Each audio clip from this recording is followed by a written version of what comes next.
الحمد لله وكفى وسلام على عباده الذين اصطفى خصوصا على سيد الورى محمد المصطفى الذي كان نبيا وآدم بين الطين والماء وعلى آله وأصحابه والسلف والصفا وعلينا معهم إلى يوم الجزاء. ما بعد، أعوذ بالله من الشيطان الرجيم. بسم الله الرحمن الرحيم.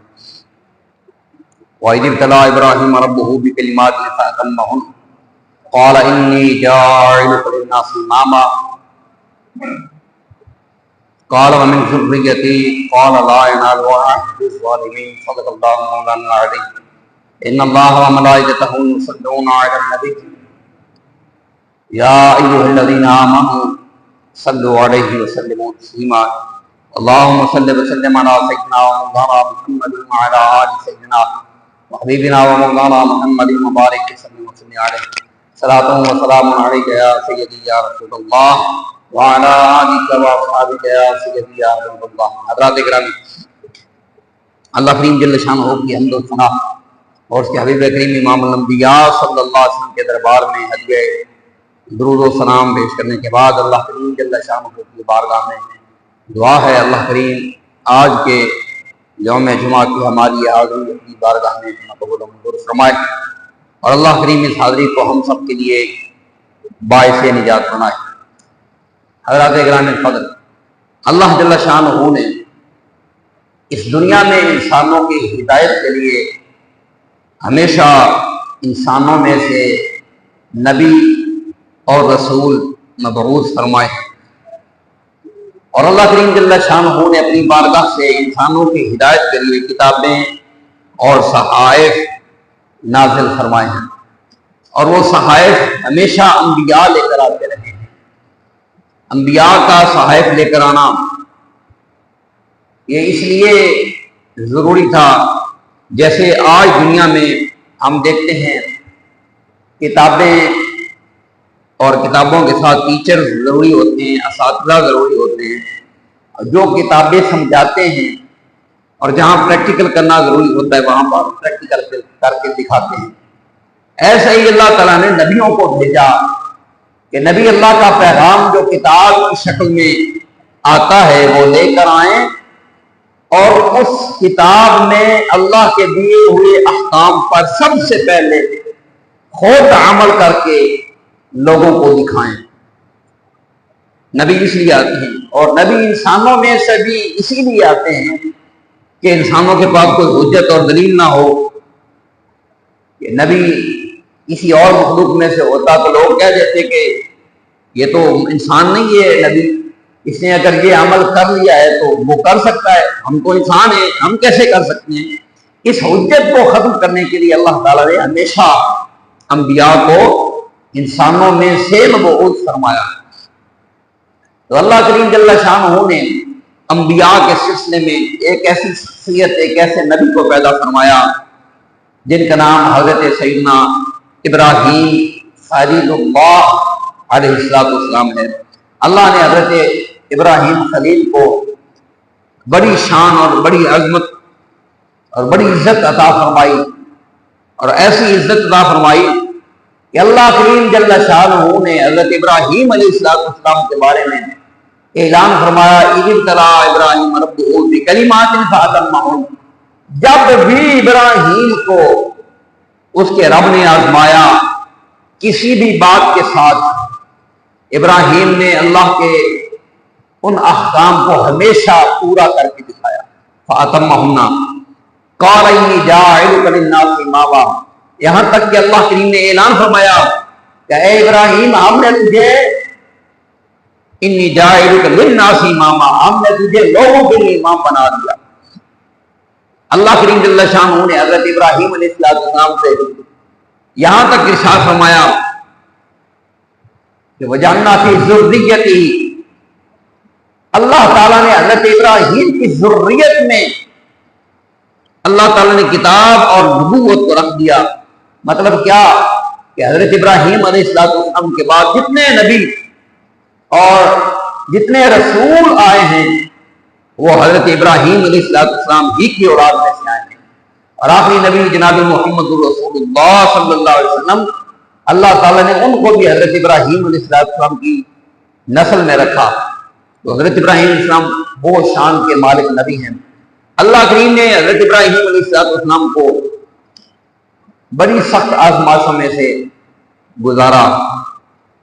پیدا ہوتے ہی حضرت ابراہیم علیہ السلام کو سب سے پہلے جو مسئلہ درپیش آیا، جس گھر میں پیدا ہوئے، جس گھرانے میں پیدا ہوئے، اس گھرانے میں جس معاشرے میں پیدا ہوئے، جس علاقے اور بستی میں پیدا ہوئے، وہ ساری کی ساری بستی کفر کی بستی ہے اور وہاں پہ کفار بستے ہیں. اللہ کریم جل شانہ نے ان آزمائشوں کا ذکر ایک مقام، کئی مقامات پہ فرمایا. ایک مقام سے میں پڑھتا ہوں، یہ سورۃ الصافات ہے، اس کی آیات ہیں اوپر نیچے پڑھوں گا انشاءاللہ تعالی. ایک رکوع سے زیادہ یہ آیات ہیں اور ان کا ترجمہ وغیرہ کروں گا انشاءاللہ تعالی. آج کا خطبہ جمعہ شاید اسی میں لگ جائے.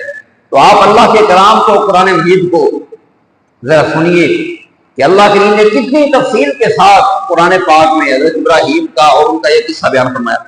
اللہ کہتا ہے پہلے حضرت نوح علیہ السلام کا واقعہ بیان کرنے کے بعد اللہ فرماتا ہے وَإِنَّ مِن شِيعَتِهِ لَإِبْرَاهِيمَ، کہ نوح علیہ السلام کے گروہ میں سے، یعنی گروہ انبیاء میں سے اللہ تعالیٰ نے ابراہیم کو پیدا فرمایا. اِذْ جَاءَ رَبَّهُ بِقَلْبٍ سَلِيمٍ، کہ جب ابراہیم اپنے رب کے پاس قلب سلیم لے کے حاضر ہوئے. سلامتی والا قلب سلیم، اس کے اوپر انشاءاللہ پھر کبھی تفصیل گفتگو کریں گے. اللہ کہتا ہے کہ قلب سلیم لے کے، یعنی اللہ خود اعلان فرما رہا ہے ابراہیم جو ہے وہ ہمارے پاس قلب سلیم لے کے آیا، سلامتی والا دل لے کے آیا. اذ قال لأبیہ وقومہ ماذا تعبدون، جب ابراہیم نے کہا اپنے رب سے، اپنے باپ سے، وقومہ اور اپنی قوم سے یہ کہا ماذا تعبدون، یہ کیا چیزیں ہیں جن کی تم عبادت کرتے ہو. واضح طور پہ کہا کہ یہ کن کی تم عبادت کرتے ہو. آپ دیکھیے کہ ایک ایسا معاشرہ کہ جو کفر کا معاشرہ ہے اور وہ کسی شے کی اتنی تعظیم کرتا ہے، وہ بت ہو یا کوئی اور افسانہ ہو، اس کی اتنی تعظیم کرتا ہے کہ اسے رب سمجھتا ہے، اس کی اتنی تعظیم کرتا ہے، اسے رب اپنا خدا سمجھتا ہے. تو مجھے یہ بتائیے ایسے لوگوں کو تبلیغ کرنا، ایسے لوگوں کو دین بتانا یہ آسان کام ہے، اور دین بھی کس انداز سے بتانا. اللہ اکبر.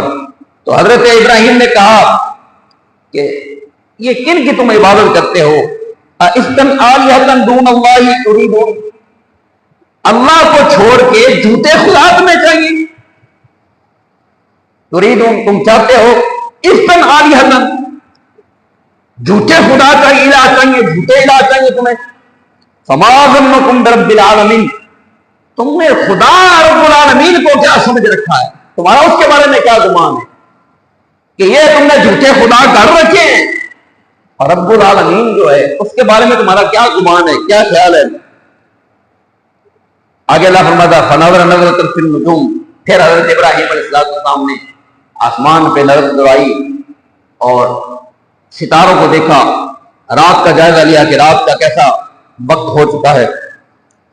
پھر لوگوں کا فقال انی سقیم، لوگ حضرت ابراہیم کے پاس آئے کہ آؤ میلہ لگا ہوا ہے باہر، اس میلے میں جاتے ہیں، تم بھی انجوائے کرو، وہاں پر دیکھو کیا ہوتا ہے، ہم اپنے معبودوں کی کس طرح عبادت کرتے ہیں اور کیسے انجوائے کرتے ہیں. تو حضرت ابراہیم نے کہا فقال انی سقیم، آپ نے فرمایا کہ میں بیزار ہوں. یہاں پہ بیمار، سقیم کا معنی بیمار ہوتا ہے، لیکن علماء نے کہا ہے کہ حضرت ابراہیم علیہ السلام نے ظاہری بیماری نہیں بتائی.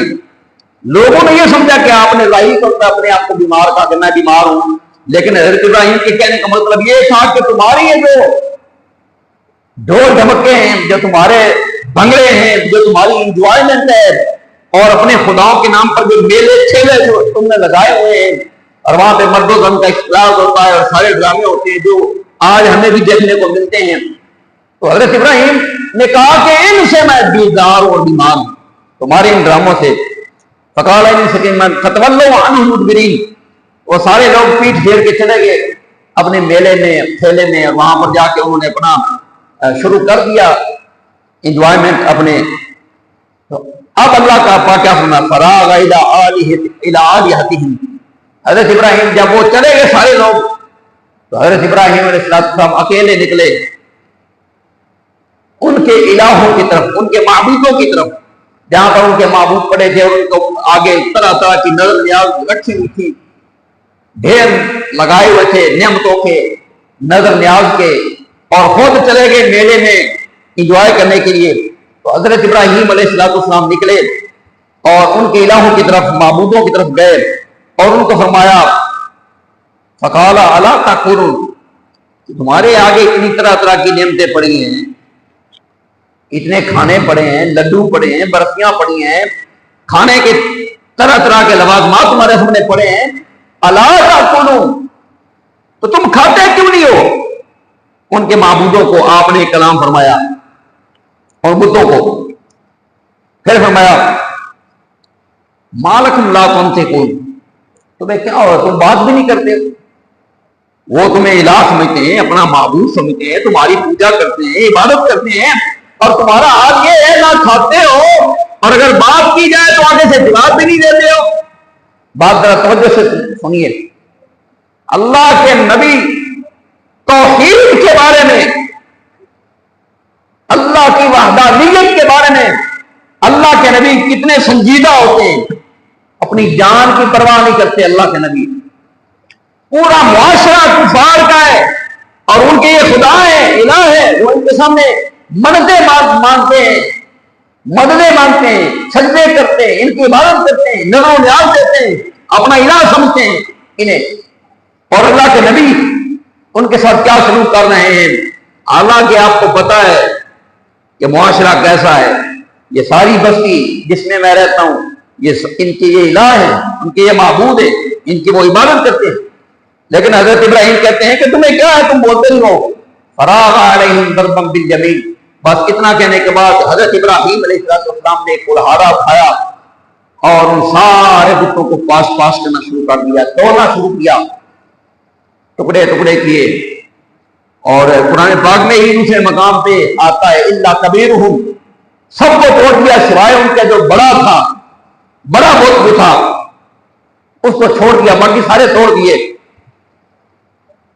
اکبر الیہ یزفون، جب لوگوں کو اپنے الہوں کی خبر پہنچی کہ ہمارے خدا تو توڑ دیے گئے ہیں، تو وہ بھاگے بھاگے آئے، اور آ کے انہوں نے کیا کیا، جب وہ بھاگے بھاگے آئے تو حضرت قال اتعبدون ما تنحتون، حضرت ابراہیم نے کہا تم ان کی عبادت کرتے ہو جن کو تم نے خود ہی تراشا ہے، اپنے ہاتھوں سے گھڑتے ہو، آنکھیں بناتے ہو، اس کے نئے نقش بناتے ہو، اپنی مرضی کا رنگ لگاتے ہو، اور اپنی مرضی کے ان کے نئے نقش بناتے ہو، اور پھر ان کی عبادت کرنے لگے تھے۔ ما تنحتون، جس کو تم اپنے ہاتھوں سے تراشتے ہو، اتعبدون، کیا تم ان کی عبادت کرتے ہو؟ واللہ خلقکم وما تعملون، اور اللہ نے تمہیں بھی پیدا کیا ہے، اور یہ جن پتھروں سے تم خدا تراشتے ہو، بناتے ہو، یہ پتھر بھی اسی نے بنائے ہیں، یہ بھی اسی کے بنائے ہوئے ہیں، وہ خالق کے بنائے ہوئے ہیں۔ قالوا ابنوا لہ، اب وہی ہوا جو ہونا تھا، اور حضرت ابراہیم کو اس کا پتا تھا کہ جو میں کام کر رہا ہوں اس کا نتیجہ کیا نکلے گا، تبلیغ کرنا دین کی، اور ایسے معاشرے میں جو اتنا بگڑ چکا ہو کہ پتھروں کو خدا مانتا ہو اور ان کے نظر نیاز دیتا ہو، ایسے معاشرے کے سامنے تبلیغ کرنا اللہ کی توحید کی۔ حضرت ابراہیم کو پتا تھا اس کا نتیجہ کیا نکلنے والا ہے، اور وہی نکلا نتیجہ کیا نکلا، بجائے اس سے کہ وہ کوئی غور و فکر کرتے یار بات تو سچی ہے، اور ایک اور مقام کیا آتا ہے کہ حضرت قرآن پاک میں کہ حضرت ابراہیم نے ان کو مخاطب کر کے کہا، جب جہاں کبیروں کا ذکر کیا اللہ نے کہ بڑا بت نہیں توڑا، وہاں پر اللہ پاک نے فرمایا، وہ شاید سورہ حج میں ہے، تو حضرت ابراہیم علیہ السلام نے تو کہا کہ تم ان سے پوچھ لو اپنے خداؤں سے، ان کانوں جن سے کون، اگر یہ بولتے ہیں تو ان سے پوچھ لو۔ حضرت ابراہیم نے ان سے مخاطب کر کے کہا، تو وہاں پر آتا ہے کہ اپنے اندر انہوں نے سوچا، فرجعوا الی انفسہم، اپنے ہی اندر انہوں نے اپنی طرف رجوع کیا، لیکن بجائے اس کے کہ ہدایت پکڑتے انہوں نے کہا قالوا لہ بنیانا فالقوہ فی الجحیم، انہوں نے کہا ایسا کرو، ایک بناؤ بڑا سا ایک دالان بناؤ جس کے ارد گرد دیواریں ہوں اور اس کے اندر آگ بھڑکاؤ، جحیم جہنم بناؤ وہاں پر، اور اس جہنم میں اس کو ڈالو ابراہیم کو اور حضرت ابراہیم علیہ السلام کو جہنم میں، فارادوا بہ کیدا فجعلناہم الاسفلین۔ اللہ فرماتا ہے کہ انہوں نے اپنی طرف سے ارادہ کیا جو وہ کر سکتے تھے حضرت ابراہیم علیہ السلام کو جلانے کا، اللہ کہتا ہے ہم نے ان کو ذلیل و رسوا کر دیا۔ آگ جلائی، بہت بھڑکائی آگ، اتنی آگ بھڑکائی کہ اس کے قریب بھی نہیں جایا جا سکتا تھا۔ حدیثوں میں آتا ہے صحیح حدیث کہ جب آگ بھڑک اٹھی تو اب سوچ یہ رہے ہیں کہ حضرت ابراہیم کو آگ میں ڈالیں کیسے، آگ کی تپش اتنی دور ہے، اس کو پھینکے اس میں کیسے۔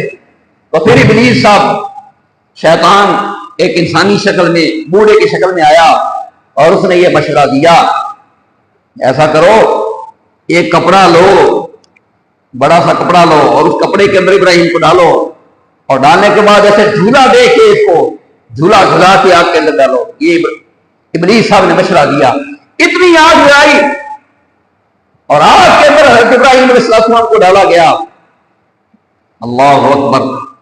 حضرت ابراہیم علیہ السلام کو جب آگ میں ڈالا جا رہا تھا، وہاں پر آتا ہے کہ حضرت جبریل امین حاضر ہوئے اور آ کے کہا کہ اے پیارے خلیل، آپ کو آگ میں ڈالا جا رہا ہے، اللہ کے حکم سے میں آیا ہوں، اللہ کے حکم سے آیا ہوں کہ جا میرے خلیل سے جا پوچھ کہ تجھے آگ میں ڈالا جا رہا ہے، کوئی حاجت ہے تو بتاؤ۔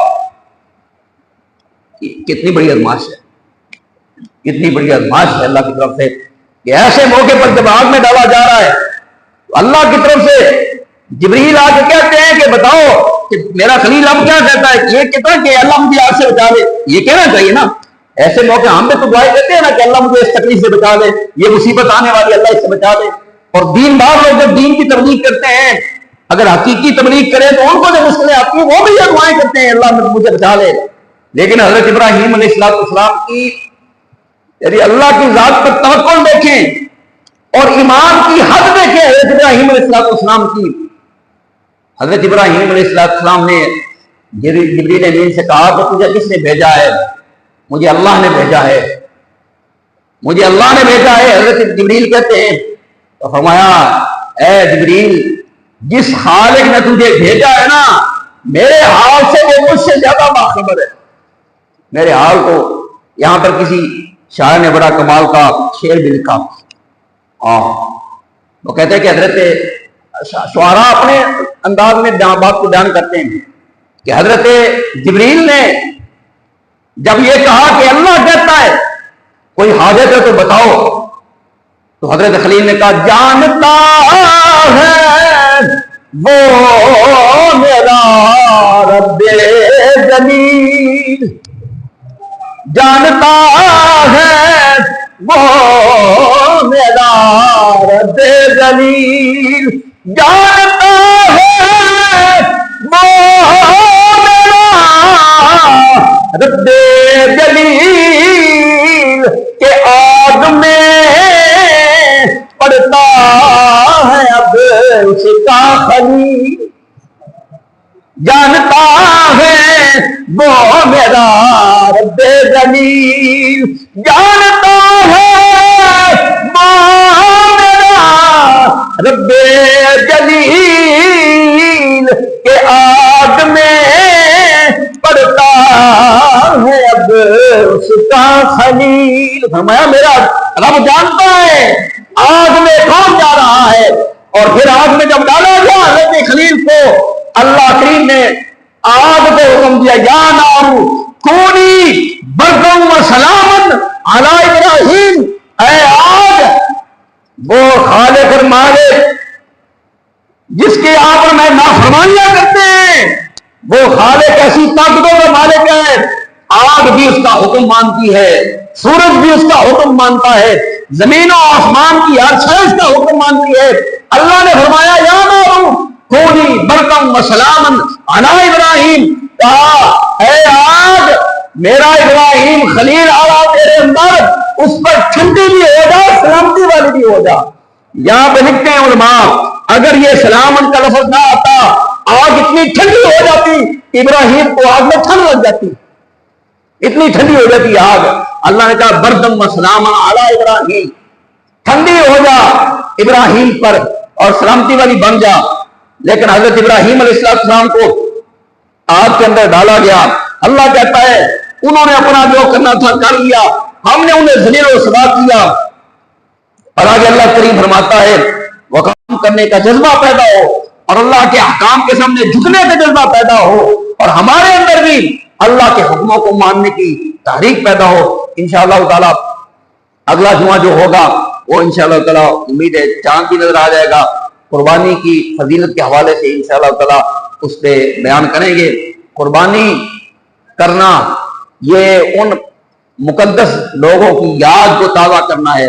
قربانی ایک ایسا عمل ہے جو حضرت آدم علیہ السلام سے لے کر جاری ہے۔ حضرت آدم علیہ السلام کے دنیا میں آنے کے بعد حضرت آدم علیہ السلام کے بیٹوں کی قربانی قرآن میں مذکور ہے 6ویں سپارے کے اندر۔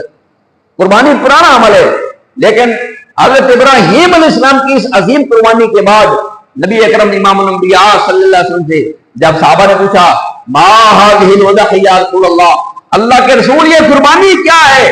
اللہ کی قربانی پہلے سے بھی تھی، کوئی حضرت ابراہیم سے شروع نہیں ہوئی، پہلے سے قربانی کا عمل آ رہا ہے۔ لیکن نبی کریم نے فرمایا ہوا سنت ابیکم ابراہیم، حضرت ابراہیم کی اس قربانی کے بعد نبی کریم صلی اللہ علیہ وسلم نے اس کی نسبت حضرت ابراہیم کی طرف کی اور فرمایا ہے تمہارے باپ حضرت ابراہیم کی سنت ہے علیہ السلام۔ اللہ تعالیٰ تمام حضرات جو قربانی کرنے کا ارادہ رکھتے ہیں اللہ تعالیٰ ان کی قربانیاں قبول فرمائے، اور اللہ تعالیٰ نیک نیتی کے ساتھ یہ فریضہ انجام دینے کی توفیق عطا فرمائے۔ وما علیہ الا البلاغ المبین۔